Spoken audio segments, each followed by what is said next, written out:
Hello everybody. This video, as you can see from the title slide, is all about an introduction to the 11 plus for you as parents and carers at home. This video isn't going to give you the entire ins and outs of the 11 plus, but it is just a little introduction so that you feel more confident with actually how the test works, what you need to do to register your child for the test, things that you can do to help support at home using things that are already out there, and also just a little bit of an idea of and guidance to help you decide whether this is something that you think um, you want to give your child the opportunity to do, and whether this actually might be the right thing to put your child for or not. So so obviously Southend is a bit of an interesting situation in that we do have a high number of grammar schools in our small local authority, and that makes it kind of even bigger as a thing than it is nationally. If we lived somewhere else like Chelmsford, actually we wouldn't be having this big conversation about the 11 plus like we do here, due to the nature of the schools in Chelmsford, and that the grammar schools aren't directly in their local catchment area. But obviously here within Southend, we do have an increasing number of grammar schools against the number of non-selective schools that we have here. Now, you might not know, but actually these are all the schools listed here who are part of the consortium. So the CSSE is the Consortium for Selective Education in Essex, and these are the schools that your children need to sit the 11 plus for if you want them to go to those schools for their secondary education. And as you can see here, the list does include schools beyond Southend, because we have got Colchester County High and King Edwards, which is in Chelmsford. So we have got schools outside of our SS postcode. And we also have some local schools that you might not have been aware of have 11 plus places. So St Bernard's, Tommy Moores and Shoebury all have a grammar stream. So if your children do not qualify to go to that school, maybe for catchment or for religious purposes, then they have got 11 plus places, and your children can apply for a selective place at those schools if that's the school they want to go in, but not necessarily their catchment school or otherwise with the St Bernard's and Tommy Moores. So all these schools that are on here, if your child has designs, or maybe you're thinking about them going to one of them, your child will need to sit the 11 plus to go to one of those schools on this list. And the first two questions that are also come up quite quickly is, when is the test and how do I register my child? So the test is sat in September. Now, the reason for that is because historically the test was sat in January, and on National Offer Day, so when you find out where you're going to secondary school, it used to be that you'd find out whether you passed the 11 plus on the same day as getting your offer for secondary school. Now, what that meant was that actually parents could write down all the grammar schools as their choices, thinking, "Oh, my child's passed. So or my child has taken the test. I hope they pass. I'll write down the grammar schools, um, and we'll see what happens." Then, if they find out their child hasn't passed, and if they haven't put the comprehensives down on that list, then what would happen was the local authority would just allocate any school. So that meant that actually parents didn't really have a choice of where their children were going. So that's been broken down now. So the test is sat in September. So when your son or daughter is in year 6, they will take the test a few weeks after being back, usually around week 3. You then get the results in October. Now that means you've got a window of time in between finding out the results of the test, whether your child has passed or not. You've got a bit of time until you have to fill in your secondary school application. Now, the deadline for that is October the 31st. So you've got about 2 weeks after finding out the 11 plus results to make your school choices. So that then means if your child has passed the 11 plus, you know that your child can put down the grammar schools, if that's what you've chosen for them. If your child hasn't passed the test, you know that you have got the other schools in our area. And at this point, I would remind you that we have children that go to Greensward and King Edmund, and we have had children go to Fitzwymark as well this year. So you've got 3 weeks to then make a better decision for your child as to what school you want them to go to.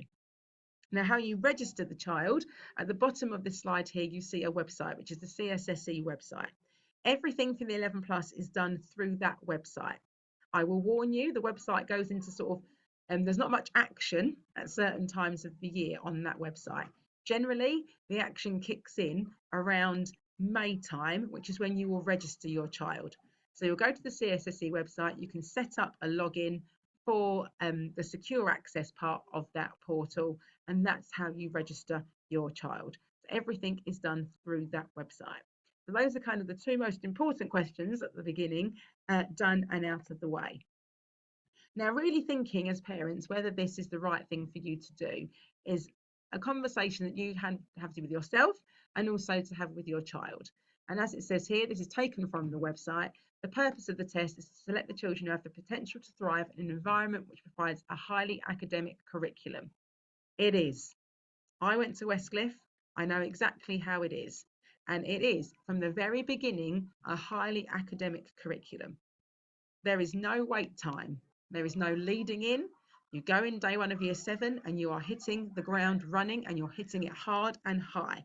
And it's recognizing whether you've got a child who will thrive in that environment. Not every child will thrive in that environment. And I also want to make it really clear that that's what you've got to work out. You have to decide. And I will also say, on the flip side of it, that all learning is good. All learning is a good opportunity. I would never pass up any opportunities for additional learning. Anything extra your child does is going to do them well in the long run. However, we do have to think about whether you want your child to go through this highly stressful and competitive situation. So children who have demonstrated some of the following are sort of things they are looking for. So if you know that your child is really curious, they enjoy learning, they enjoy problem solving. If they have perseverance, that is really important in this, and resilience. If they enjoy a wide range of literature and non-fiction text. If they show creativity in their writing. If they've got a good memory. If they can work at pace, and if they can work things out quite quickly and make links between their learning. If they've got a really good understanding of number and can access that number into different areas, is really good. The reading, you have to consider, it's not just about whether they like reading, it's whether they like and are able to read at a higher level. And when I say at a higher level, I'm going to show you in a minute what they have to read, or an example of for the test. And it's really making those decisions as to whether you think this will be the right thing for your child to do. So there are 2 tests the children sit as part of the 11 plus. Both of the tests are 60 minutes long, but they are done in 2 separate ways. So the English test, as you can see here, is 60 minutes, but it is broken down into 3 sections. So there is the comprehension paper, which is 30 minutes long. There's the applied reasoning, which is the verbal reasoning, which is 10 minutes. And then there's the continuous writing paper, which is 20 minutes long. They do also get 10 minutes additional for reading time at the beginning. Now, in this test, it's really important to be aware that children have to manage their own time. No one is going to say to them, it's been 20 minutes or 30 minutes, go to the next bit. They have to learn to manage their own time. And that's something that if you are going to go forward with this with your child, to really practice and make them aware of as they go through. Now I'm going to show you just a very small example of what they have to read in the 11 plus paper. So this is again part of the extract, is not the full extract. There is a lot more to this that they have to read. But just take a moment, either now or press pause, and actually have a read of this. Have a read of the first paragraph, have a read all the way through to the bottom, and actually think, okay, number 1, would my child confidently be able to read this? And I don't just mean read as in decoding the words on the page. Reading, and the purpose of this test, is about comprehension. Will my child be able to read this and understand what is happening? Will they understand what's happening? And then will they be able to explain to me what is happening? Would they be able to summarize that? Would they be able to understand the language that is being used? Would they be able to understand how to answer the questions? Have a little moment to read through it for yourself, because it is that awareness that what they are given to read in this test is what is beyond what a lot of adults read in today's society. So have a little think about the last time you read something that looked like that. Do you think your child would be able to do it? And if you think they could, or with a little push they could, then you might be in the right place. So have a little look.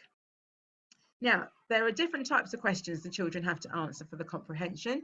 So there are some of them that are tick boxes, like you can see here. There are some that involve writing. There are some that involve synonyms and antonyms of words, all of those sorts of things. But again, part of the 11 plus is just developing really good test practice skills with your children. As we all know, the more familiar you are with the test format, the better you will be at that test. So actually just giving them practice will help out as well. But as you can see here, have a look at those questions. Do you think there'll be questions that your children would be able to answer? They might be already. There's also thinking, would they be able to answer it if I gave them a bit of a focused push in this? And if you think that they could, great. If you're looking at this and thinking, I don't think they're reading us at that point, then that's something you need to consider as well. So section 2 is the verbal reasoning. Now, there are only 5 marks for this paper. It does say spend about 10 minutes. Generally, children don't use the full 10 minutes. I'd much rather them use it on one of the other 2 papers, which have a bit more marks. And quite often there'll be ones they can see immediately. Sometimes there might be ones take them a bit longer. The verbal reasoning paper used to be a whole separate paper, but now it's been split up into the reading and to the writing. And again, it's just understanding whether your children has a good grasping of words and letter patterns and all those sorts of things. So that's generally what happens in that paper. Then the continuous writing. I always say to the children, I've tutored for 15 years on the 11 plus. I've given myself a second year off this year, which has been quite nice. But I always say to the children, this is an absolute buffer paper. This paper is worth 15 marks. And those are 15 marks that can be really, really useful. Maybe if the comprehension you felt, oh, I'm not too sure about that, or if the verbal reasoning you thought, I don't know what I'm doing, this is a good 15 marks. And I always say to the children that I tutor, we're aiming for magic 10. We're aiming for 10, and anything above 10 is bonus. Now, in the continuous writing, the children will have to write 2 different pieces of writing. They get 10 minutes for each. So it's 20 minutes overall. I always say to children, time yourself 10 minutes for each, but they haven't got to stick to that, as sacrosanct. But the 15 marks is across both pieces of writing. They're not marked individually. Now here, I've given you some examples of what they've had to write about in the past.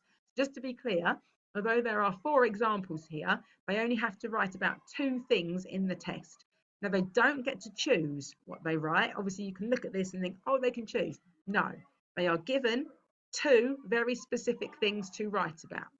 And that's what they have to do in that time. And some examples of what they've had in the past, as you can see here. Write about a time when you're looking forward to a special day out, but in the end someone fell ill and it did not happen. Describing a person or animal you think of as your best friend, describing a superpower you'd like to have and why, and explaining your favourite time of the year. Now, in each of them, you will see it says 6 or 7 sentences. That is what they are supposed to keep to. So again, it's making sure and seeing how well the children can write and craft language and think about audience and purpose in a short, concise piece of writing. But really importantly in this, basic skills are so key.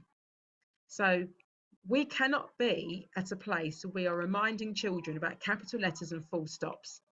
If we are at that place, then you need to really consider whether this test is the right thing for your children. We are not at capital letters and full stops. We are at how we are using language, how we are crafting sentences, how we're using different sentence types, things like adding clauses in. That's where we are. You will lose really easy marks if capitals and full stops are not there. If we haven't got capital letters for proper nouns, all of those things, what needs to be looked at. So the maths, again, is a 60-minute paper. There's no breakup of this. This literally is 1 hour of solid maths. No calculators are allowed. They are obviously encouraged to show they're working out, but unlike the SATs, they will not get any extra marks in any places for showing that working. It literally is right answer, that's your mark. But what I want to make clear at this point is the 11 plus, the question order is not written in increasing demand. So, for example, on some tests you might have experience of in the past, as the test goes on, the questions get harder. That is not necessarily the case with the 11 plus. So The first 2 or 3 questions might just be pure arithmetic, boom, boom, boom. Then question 4 might be problem solving, that actually might be a bit trickier. The danger there is that the child can get stuck in that question for too long, but also the other danger is that their emotional attitude is thinking, oh man, I'm at question 4 and this is really hard. So subconsciously they're now worrying, is the rest going to be this hard? Actually, it might not be. So really early on, it's sharing that knowledge with your children and saying, okay, you might get a really tough question that might have a lot of working out or might not be as clear cut, that comes up early on, but you might then turn the page and find the next 5 questions you're really competent with. So it's just making sure that they understand if there's one they can't do, please move on, because the 11 plus is a numbers game. Points mean prizes. Every single point they get is going to get them a point closer to achieving the score that they need. So here's just some examples of questions. So within the question, there might be increasing demand. So for example here, question 4 has A, B, and C. A is the lower demand question. B is a little bit harder. C gets a little bit harder than that. But then question 5 might be a pure arithmetic question. So as you can see here, question 4a is how many millimeters are there in 26.81 centimeters. So that is a conversion. They're doing conversions in year 5 right now. They've done conversions in year 4. But that again is understanding those conversions. And at the end of the day, conversion is just an applied reasoning version of multiplying and dividing by 10, 100, and 1,000, and so on. So that question, they can go, oh yeah, I've got that. The next one, again, involves area. So it's taking that bit a bit further. But there's the odd 11 plusy bit to it. So as you can see here, the carpet tiles are measured and you can see are in centimetres, but the area needs to be in metres squared. That's the 11 plus touch that you will find in some of these questions. Other things that will come up, algebra. Algebra is always there, but it is not really long, really difficult stuff. I always say to the children, find the easy maths. Somewhere in every question is easy maths. And there has to be, because they don't have a calculator. So there will be numbers there that they can use. They've just got to find the easy maths. So again, they can find out the formula, they can work out the other numbers, complete the table, there's the first bit. And then we've got 2 questions off of that. Again, A will possibly be a simpler question than B. But those are things that they can learn to work on. Definitely algebra is always there. Things like the powers of, so what to the power of 4 gives you 16, and then the other way around, 3 to the power of what gives you 243. Percentages, they love a percentage on the 11 plus. Percentages, decimals, fractions, they love those. And those are often things the children really struggle with. And time. Children don't use time enough. And actually it's a concept that's beyond them, because as children, their time generally is managed for them. So actually being able to use the 24-hour clock, digital, analog, all of those things are things they need to be practicing.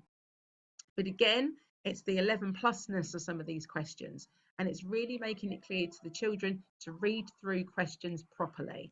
So if you look at question 9b, it says, in a shop, a t-shirt costs £5. If the shopkeeper puts up the price of everything by 15%, what will it cost? Now, generally in life, we have questions that we give to children because in our everyday life, things usually come off by 15%. The danger is the child will look at that, see 15% and go, oh, I'll take it off. No, it's increasing it. So it's being able to work out what that percentage is and adding it on. Those are the things to be bearing in mind as you take your children through this journey. So really importantly, what can you do to support a home? So ensure that your child reads widely, and that includes higher level text. So reading every day is something that I will never apologise for banging on about. It is important. But actually, what you need to do now is increase that reading repertoire, increase that range. So things like the traditional classics for that older style language, Treasure Island, Little Women, all things like that. Just to hear that register of that older literature type language can really help. Developing vocabulary, so building their vocabulary as well, thinking about synonyms and antonyms, so similar words and opposite words, so that when they come across those that language in the reading paper, they've got a bit of a, maybe I know some similar words that can help me, but also that helps them in the writing paper, because that higher level vocabulary will help them to get over 10 marks. Practice the 10-minute writing tasks. That is something that's really easy for you to do at home, because as you would have seen, they're not the most riveting things to write about. So you can just say, here's a piece of paper, you've got 10 minutes, describe what you're eating for dinner. Here's a piece of paper, you've got 10 minutes, describe your favourite sport, or write about your favourite film, or describe or explain to somebody how to make a cup of tea. All of those things are just, you can pluck out of the air and they write down for 10 minutes. Regular arithmetic practice is important just to keep those skills going. So the 4 operations. Has your child got a confident method for those 4 operations? Can your child do bus stop short division? Can your child do long multiplication? Can your child multiply and divide decimals? All of those things regularly done. And then being able to apply that arithmetic into problem solving questions. And as I said before, drilling the basics. You do not want to lose those really easy marks. So please, when your children are doing a comprehension, make sure there is a capital letter and a full stop at the end of every sentence. Because generally, if there are 2 marks, 1 mark of those questions is just to be able to write a full sentence. So this is a points game. Don't lose the easy marks. And please visit the CSSE website. So they'll give you more information about the test and how it works, but it will also provide, if you scroll down, there is a section where you can get some free past papers. And I think there's about 4 of them on there now. So you can get a full set of the reading and the maths, or sorry, the English and the maths, including the writing, and the mark schemes. So you can actually go through some of those with your children. Obviously, if you are wanting your child to sit in the 11 plus, or you're thinking about it at this point in the year, they can attend my 11 plus club, which me and Mrs. Borry will be doing on a Thursday morning. I was watching myself then because it's changed. So it's now on a Thursday morning at 8 o'clock. If they come down to the bike sheds where they normally are, we will be doing it in Mrs. Roberts' classroom. So they can come to the club, they can see what it's like. We can have conversations as the years go through, or the year goes through, to see how they're doing. But it's about you making the best decision for your child. At this point, what I would say, as I've said already, any extra additional learning is going to help them in the long run, whether they pass or not. Learning is always beneficial. What you have to think about is whether you want to put your child through this experience that can, for some, really build them up, and for others, could be something that actually knocks them real far back. This is definitely a test in resilience and perseverance. And I have to be really clear, there are some children who could just go and do it and absolutely fly it. For the most children, even because of the fact that they won't have done anything like this before, they will need you to support them at home as well. And it's whether you can as well give that time to it. I want every child to be able to have the opportunity to do this if they want to, and I will support any child and any family along the way. If you need help, myself and Mrs. Borry are here to support you, to help support your children as well. But it is something to talk about. And if you've got other parents that you know who have been through the process in the system before, please talk to them and ask them about it. We will have a bit of another session when it comes to actually registering your children, if you're not sure about that process. And we will have a session for all year 5 parents, obviously when they're in year 6, about choosing secondary schools and how you go about that process as well, just to really support you. Because I know I've been through it myself once now, all the ins and outs and all the things that can go wrong and all the bits that people aren't sure of. But we are here to support you, but mostly to help you support your children as well. So if you think this is something that you want your child to have the opportunity to do, even if it is a give it a go attitude, which I always think is a good one to have, I think I'm living that dream right now, then please bring them along on a Thursday morning at 8 o'clock and we will see how they go. I hope that you have found this very useful, and what you're all going to do now is log on to the CSSE website just to have a little look at how it all works. And we will see you all very soon. I'll see you at the gate, and you can obviously ask me any questions as and when the time goes on as well. I hope you found this very useful, and I hope it hasn't scared you. I hope it's made you think really clearly about what you want to do as your next steps. So take it from there and let's see how we go. Thanks. Bye.